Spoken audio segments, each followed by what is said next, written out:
안녕하십니까. 이번에 전사고 400기출 오답제로 문제 풀이반에서 공수 2를 맡게 된 홍승혁이라고 합니다. 일단 저번에 오신 분들도 보이는 것 같고요. 근데 이제 새로 오신 분들도 있으니까 다시 제 소개를 한번 해보자면 한양대 수학과 나왔고 그 밑에 이제 보시면 제1회 대성모의고사 공모전에서 대상을 탔습니다. 대성에서 이제 모의고사 공모전을 주최를 했는데 제가 만들어서 냈더니 대상이 됐어요. 이게 2회까지 지금 진행이 됐는데 아직까지도 수학에서 대상을 받은 사람은 없고요. 저만 대시동에서 이 타이틀을 갖고 있다라고 보시면 될 것 같습니다. 그만큼 컨텐츠에 아주 미쳐있는 그런 선생이다라고 생각해 주시면 될 것 같아요. 그 다음에 밑에 대성 컨텐츠 평가단도 역임하고 있습니다. 이제 노종건 선생님께서 앞에서 말씀해 주신 대로 대성에서 컨텐츠를 내기 전에 저희한테 검사를 맡고 이 부분 잘못됐다 그럼 이제 수정해서 넣고 이런 검사를 해주는 검토를 해주는 검수위원이라고 보시면 될 것 같고요. 그 다음에 시중 문제집의 대표적인 두 출판사 혹은 이제 문제집이라고 할 수 있겠죠. 블랙라벨하고 이트스북도 제가 검수위원을 맡고 있습니다. 현재는 SNT에서 중등고 1등급반을 가르치고 있습니다. 실제로 1학기 중간고사 때 100점 나왔어요. 이제 원장님께서 제 특기가 뭐냐라고 물어보셨을 때 제 이름에서 좀 특기를 찾기로 했어요. 이을승자의 빛날 혁자입니다. 뭐냐면 아이들이 수학을 배우다 보면은 터널 안에 있는 것 같아요. 그렇잖아요. 사실 지금 중3 아이들도 그렇긴 할 텐데 언제 이거를 배워서 실제로 점수를 받게 되는 때까지의 텀이 좀 있단 말이에요. 터널을 지나는 거랑 비슷해요. 빛은 보이는데 언제 끝날지 감이 안 잡히는 거죠. 그래서 저와 함께라면 그 터널 처음부터 끝까지 한 번에 갈 수 있도록 이렇게 가르친다라는 생각으로 아이들을 가르치겠습니다. 일단 기출 분석입니다. 하나구 분석부터 먼저 진행하도록 할게요. 매년 바뀌는 출제자예요. 출제자가 매년 바뀌어요. 그러다 보니까 평균도, 난이도도 계속 바뀌게 됩니다. 22년 같은 경우에는 83점, 23년 80점, 24년 어떻게 됐죠? 72점이에요. 22년과 24년을 비교한다면 11점이나 차이가 나게 돼요. 출제자에 따라서 이렇게 바뀐다라는 것도 주의를 해주셔야 될 것 같은데요. 25년에 뒤통수를 맞게 됩니다. 이번에 너무 쉬워가지고 기말고사가 어렵다라고 해도 85에서 87점 정도가 평균이 될 것 같아요. 어느 템포에 맞춰야 될까요? 결정된 게 없어요. 그러니까 항상 전부 대비하는 게 옳은 것 같습니다. 두 번째, 실수가 용납되지 않습니다. 평균을 보시면 알겠지만 1등급 컷이 굉장히 높게 책정이 될 것으로 예상이 되겠죠. 그래서 기출에 나오는 유형들은 무조건 다 맞아야 돼요. 이거를 연습하지 않고 간다는 건 말이 안 됩니다. 기출이 자주 나오는데 연습을 하지 않는다? 실전에 가서 아이들이 황당해할 수밖에 없어요. 세 번째, 변별력 문제. 이렇게 내도 변별력은 갖춰야 돼요. 그래야지 1등급, 1등 이런 아이들이 가려지기 때문이죠. 그 문제들 어디서 나온다고요? 모국 기출에서 나오게 됩니다. 모국 기출을 변형을 하는 그런 트렌드를 보이고 있고요. 두 번째는 이제 중동고입니다. 중동은 지금 제가 맡고 있는데 첫 번째 특징으로는 이제 흉악한 난이도가 특징이 될 것 같아요.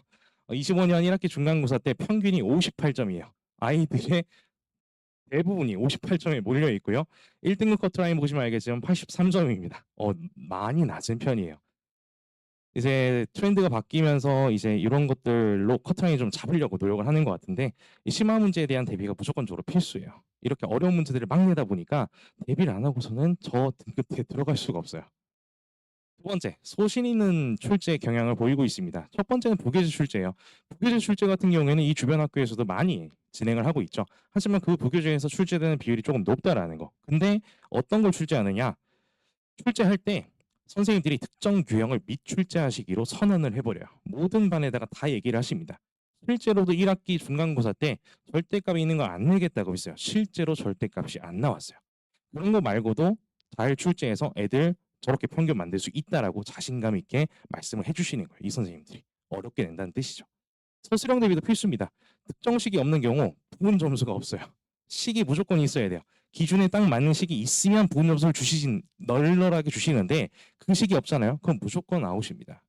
이런 식으로 서술형 대비까지 해야 중등고에서는 조금 더 좋은 성적을 받을 수 있습니다. 그래서 왜 외대보고 화나고 상상고 기출을 풀어야 하는지를 이제 말씀을 드릴 거예요. 첫 번째는 깔끔합니다. 원장님께서도 말씀하셨지만 깔끔한 시험들이에요. 여기서 꼬거나 뭐 그렇게 하지 않습니다. 근데 이런 애들을 풀 수 있어야, 이런 애들을 경험해 봤어야 다른 학교 문제도 잘 풀죠. 그렇지 않겠어요? 이런 것도 못 푸는데 다른 학교 어떻게 풉니까? 근데 두 번째, 학교별 특징이 있어요. 이 학교들을 갈 수 있으면 너무 좋으시겠죠. 당연히 하나고 가도 좋고 상상고 가도 좋고 외대고 가도 좋고.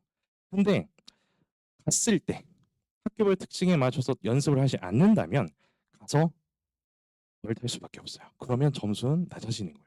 평균 보셨지만 2022년에 외대부고 같은 경우에는 평균이 95점이에요. 95. 1등급 컷이 아니라 평균이 95예요. 이건 학교 알림이에도 나와 있는 거고요. 실제로도 그래서 그때 100점이 1컷이에요. 서술형에서도 깎이면 안 되는 점수입니다. 살짝만 쉽게 내도 어떻게든 아이들은 높게 맞게 돼요. 그래서 이렇게 대비를 하지 않으면 그 중에서 95 밑으로 내려갈 수 있는 거예요. 하나부터 말씀드리겠습니다. 모국 기출 변형이 이제 변별력 문제로 작용하게 된다라는 거고요. 상승고 같은 경우에는 올 단답형이에요. 서술형도 포함되어 있고 그렇긴 한데 객관식이 하나도 없습니다. 그러다 보니까 아이들이 1 단위로 틀리기만 해도 잘못 적기만 해도 바로 깎여버리는 그런 시험 특징을 갖고 있고 외대부고 같은 경우에는 문항수가 최다입니다. 타임어택을 아이들한테 요구를 하고 있어요. 하지만 이렇다 하더라도 대비를 하는 아이들한테 쉽겠죠. 그러니까 평균이 95가 나오게 되는 겁니다. 세 번째, 2개 이상의 개념 혼합 문제가 출제됩니다. 이게 변별력 문제로 작용하게 되는데요. 정석적인 풀이가 아니면 큰 시간 소요가 일어나요. 우리 아이들이 다 맞아야지, 다 맞는 걸 목표로 해야지 되는 시험들인 거예요. 근데 2개 이상의 혼합 문제가 출제되는데 정석적인 풀이가 아니면 더 오래 걸리는 거죠. 아이들이 검사할 시간이 있을까요? 없습니다. 그래서 정석적인 풀을 확실하게 알아야 되고 그에 따라서 좋은 퀄리티의 문제들을 풀어야 돼요. 그러다 보니까 하이 퀄리티라는 측면도 저희가 강조를 해드리고 있어요. 아이들한테 좋은 것만 먹이고 싶으시잖아요. 저도 아이들 뇌에 좋은 수학 문제만 먹이고 싶습니다. 그래서 전사고 400을 택한 거고요. 하이 퀄리티에 대한 이제 예시들을 보여드릴 건데요. 왼쪽은 2022년 외대국어 1학기 기말 문제예요. 근데 오른쪽 잠깐 보실까요? 2021년 9월 9일 30번이야. 9일 30번. 마지막 문제를 가지고 변형을 한 거예요. 1년 뒤에. 근데 이 밑에 잠깐 보시면 2023년 중동고 1학기 중간에서 그 문제가 똑같이 숫자만 바꿔서 출제가 돼버렸어요. 어떤 거죠? 맨 처음에 좋은 문제들을 기출해서 외대국어 가져갔어요. 가져오고 나서 1년 뒤에 중동고가 얘네가 냈네? 따라해야지. 이렇게 돼버린 거예요. 참고로 했겠죠. 그쵸? 참고로 했겠습니다. 정정할게요. 참고했다라는 거. 여기도 냈네. 우리도 내야겠다. 이런 거죠. 두 번째, 2022년 왼쪽부터 보실게요. 2022년 상상고 1학기 기말이었고요. 밑에는 2024년 중동고예요. 오른쪽도 다시 2022년 외대부고 1학기 기말, 밑에는 2024년 휘문고예요. 2년이나 지났는데도 트렌드를 따라하기 위해서 이렇게 참고를 해서 출제를 한다라는 거. 이거 주의하셔야 될 것 같아요. 이 주변은 다 비슷비슷합니다. 이렇게. 외대부고 상상고 하나고에서 먼저 낸 문제들, 먼저 따라한 문제들, 변형한 문제들, 그 문제들을 강남 남고에서 이렇게 따라한다. 확인해 주시면 될 것 같습니다. 그래서 전사고 기출 풀어야 된다는 거 알겠어요. 근데 어떻게 풀 거냐? 일단 전사고 시리즈 400, 하나고 상상고 외대부고의 최근 기출. 저는 이제 공수2니까 이 공수2를 분리해 봤을 때 458문항으로 최근 기출이 정리가 되어 있어요. 이걸 가지고 트렌드를 만드는 모의고사를 제가 만들어 드릴 겁니다. 제가 아까도 말씀드렸지만 이제 대성에서 모의고사 공모전 대상을 탔지 않습니까? 모의고사 트렌드 같은 거는 제가 꽉 쥐고 있습니다. 두 번째, 오답지로 모의고사. 첫 번째 시험을 보고 나서 두 번째 시험에서는 아이들이 테마별로 어려워하는 문제들이 있을 거예요. 그런 것들까지 정복을 해야지만 가서도 흔들리지 않는 1등급이 될 수 있는 거죠. 그래서 이런 것들을 체크하면서 서술형까지 같이 보도록 하겠습니다. 그런데 이렇게 두 번 모의고사를 보고 나면 아이들이 개운할까요? 개운하지 않아요. 모의고사는 전범이기 때문에. 아무리 이런 식으로 오답제로 모의고사를 한다고 쳐도 이 유형에 대한 전범위가 다 들어가는 거잖아요. 아이들이 제일 약점으로 할 만한 것들을 더 풀고 싶어해요. 모의고사를 풀더라도. 그런 걸 위해서 뭘 한다? 솔루션 플러스 체크. 모의고사만으로 깔끔하지 않은 불안감을 해소하기 위해서 아이들이 그런 불안감을 해소할 수 있는 그런 문제들 여기다가 껴넣어서 아이들의 완벽함을 더해주는 그런 시리즈로 구성이 되어 있다라고 보시면 될 것 같습니다.